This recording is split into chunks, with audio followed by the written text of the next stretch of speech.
eu quero trazer só uma pequena atualização sobre a MP. Inclusive, eu vi aqui que me perguntaram, né? O Sérgio Damiati perguntou: boa noite. Estão falando que só as novas cotas de FIIs, por exemplo, serão tributadas. As cotas emitidas até 2025, nada muda. Será que isso é verdade?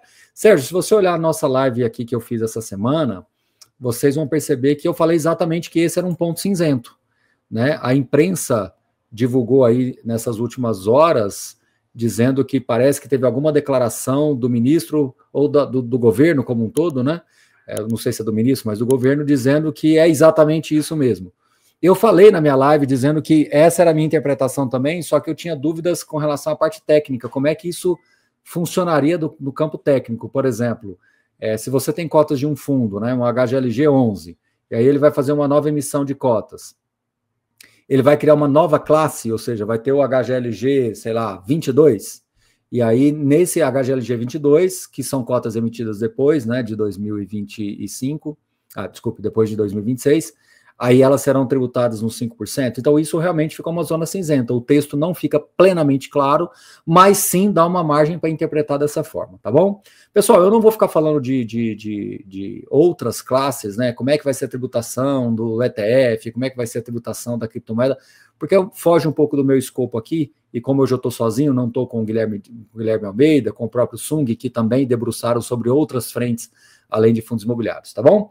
Bom, eu quero trazer para vocês um ponto aqui, sem gerar nenhum alarde, mas só para mostrar para vocês a complexidade que está esse MP.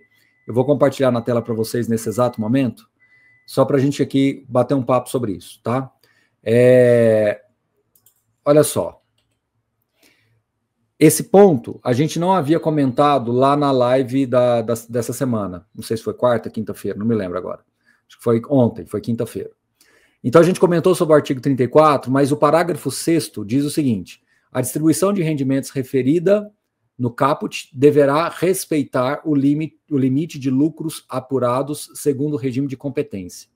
Então o que isso quer dizer na prática? Que essa MP ela tá transbordando tanto e está ficando tão complexa que ela até toca em pontos relacionados à minha visão, à lei dos fundos imobiliários, a minha visão não, a lei dos fundos imobiliários, e mais do que isso, há questões regulatórias que na nossa visão já estão pacificadas no âmbito de fundos imobiliários e que foram pacificadas recentemente em fiagros, né? Os fiagros têm essa questão do regime de competência e dos fundos imobiliários têm uma regulação própria que fala de regime de caixa. Só que aí que entra a minha preocupação aqui, e de novo, não quero trazer alardes, nada, é só para mostrar que por isso que eu acho que essa MP não deve avançar, justamente porque ela precisa ser melhor debatida, inclusive com agentes de mercado. Olha isso, pessoal, lá no artigo 74, nessa mesma MP, lá para baixo, ficam revogados da Lei 8.668, de 25 de junho de 93, ou seja, de 32 anos atrás, o parágrafo único do artigo 10. E qual é o parágrafo único do artigo 10?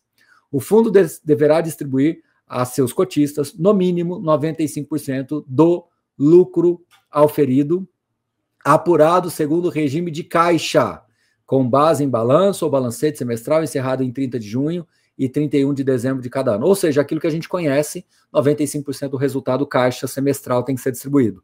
Essa MP, ela está transbordando tanto e ficando tão complexa que ela vai lá mexer nisso daí. Ela vai descaracterizar essa questão dos 95% do regime caixa. Ou seja, na minha visão, é um assunto super delicado que não pode ser debatido da forma como está sendo feito.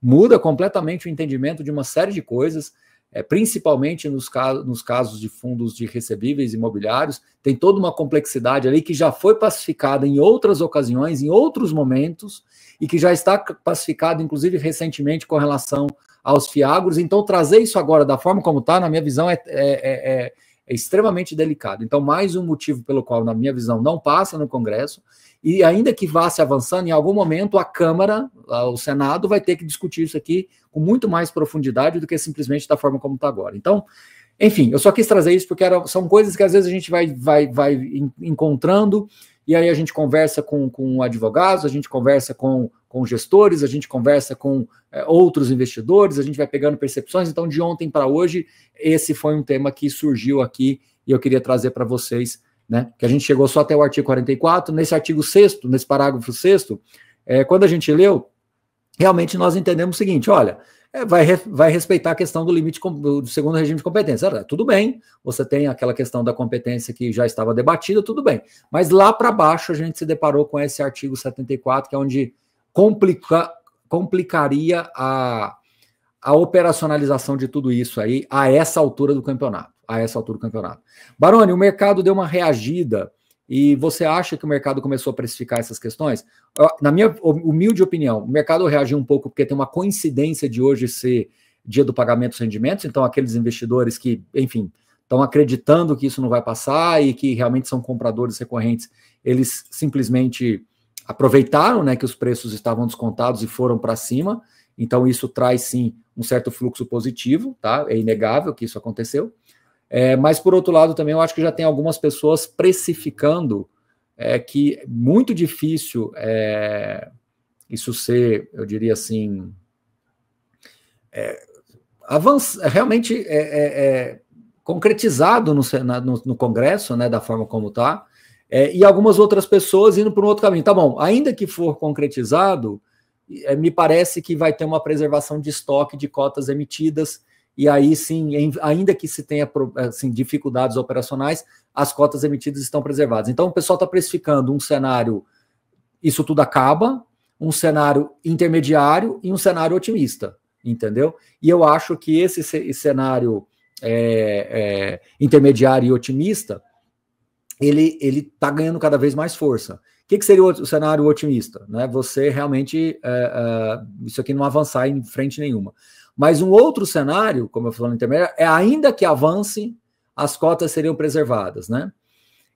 E o cenário pior de todos seria avançar e a gente tem entendido errado, tem interpretado errado e não, para fundo imobiliário não vale, porque naquele artigo 42 estava se falando basicamente dos títulos e não dos fundos. Baroni, mas lá para baixo tem uma hora que ele cita realmente fundos de investimento. Então, pessoal, eu vou voltar a repetir para concluir esse assunto, é uma zona cinzenta.